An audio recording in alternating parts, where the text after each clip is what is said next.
As with all live-action remakes, the moment a live-action one comes out, everyone's praising how great the animated version is. So I wanted to go back and I wanted to review the How to Train Your Dragon movies and talk about my thoughts about them, because I do have a little bit of a rocky history with them.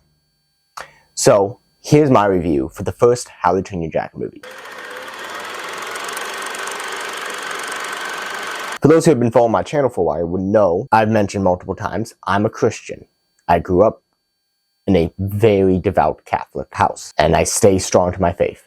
But the point, as I'm bringing up with that, is I grew up in a 90s Christian household. In the way of what I mean by that is, my mom, she was going to say that Harry Potter has witchcraft. You can't watch Harry Potter. How to Train Your Dragon, because it has dragons in it, it's saying that you're befriending the devil and you can't watch stuff like that. So I grew up with, for my fellow Christians out there, you know what I'm talking about. Not all of them. Not all of us had that problem, but there was a lot of early 2000s, 90s kids who grew up with parents that were just super big on, you can't do anything like that. I grew up watching VeggieTales. Like, I didn't watch Disney really at all. So my point being made is, so going into when this movie came out in 2010, I was around 7 years old, and for a while, my parents were not allowed in the house for anything in the world. Funny enough, the times I would watch it was at youth groups, where they would, like, show us a movie, and then boom, How to Train Your Dragon. So that was how I was introduced to the series, and for years, I only watched the first one. And finally, I got around to watch the sequels. Honestly, I didn't watch the sequels until after I had bought the full set of movies. Because I'm like, I loved it. It was on sale. I'm like, hey, I'm going to buy these. But we're not talking about the sequels in this one. Let's just talk about the original. What is my thoughts about the original? Let's start with some bad, I guess. And this, one of the big problems with the movie is also it's a benefit to it that people like to bring up. It is visually good looking. It is, but the characters are ugly. It has the Shrek type of, it's supposed to have or Disney went for that more of like, make everyone look beautiful. DreamWorks was all about, I don't care, let's make them look ugly. And so these Vikings all don't look that great.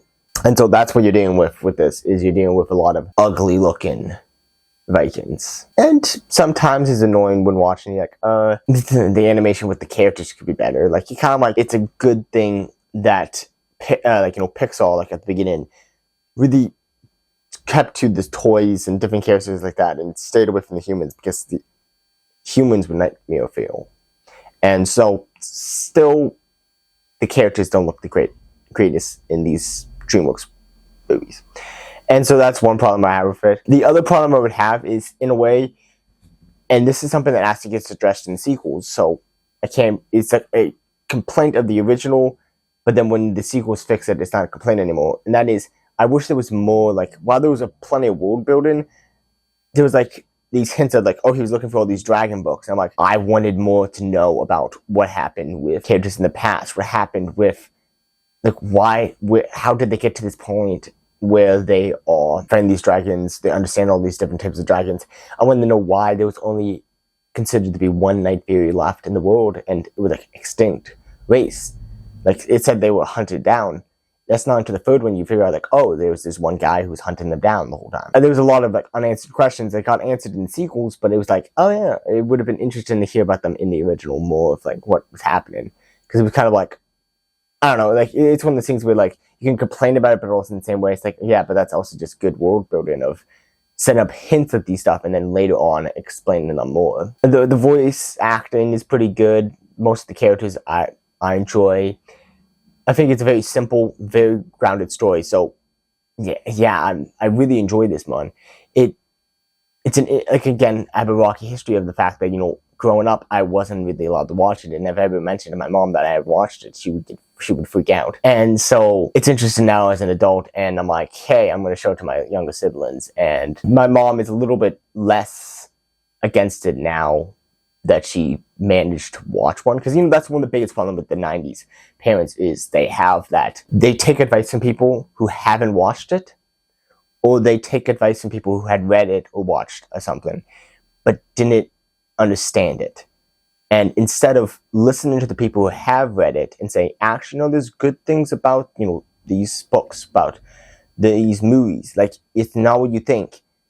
They don't listen. They only listen to the people who are against it, and they're not willing to actually say, hey, hold on, that's not what the story is about at all.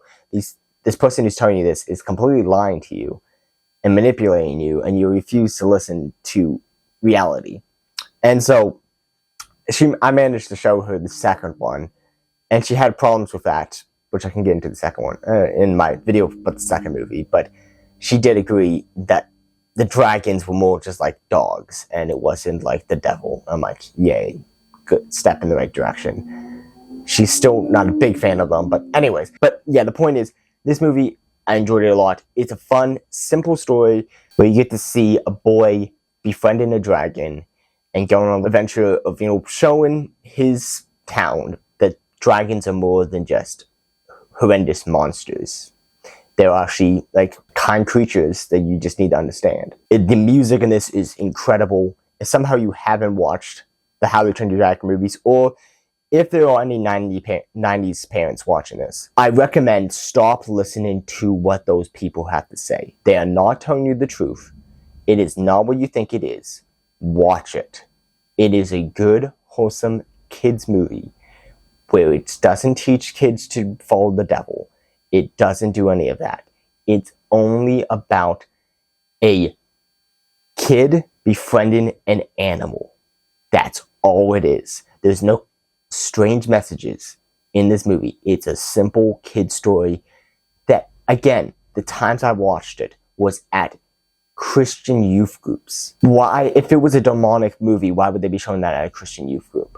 I'm just saying, it's not a problem. And for those people here who grew up with 90s parents and somehow missed this movie and now is an adult or a teenager and haven't seen it, but just clicked on this review to see, hey, is How to Train Your Dragon any good? Yes. Yes, it is. It is. There's no problem with it. Yeah. Anyways, guys, thank you guys for watching. If you guys want to see when I would put out the review for the second one, just, subscribe. Thank you guys for watching. This has been the Movie Net Reviewer, Peter Wary, signing off.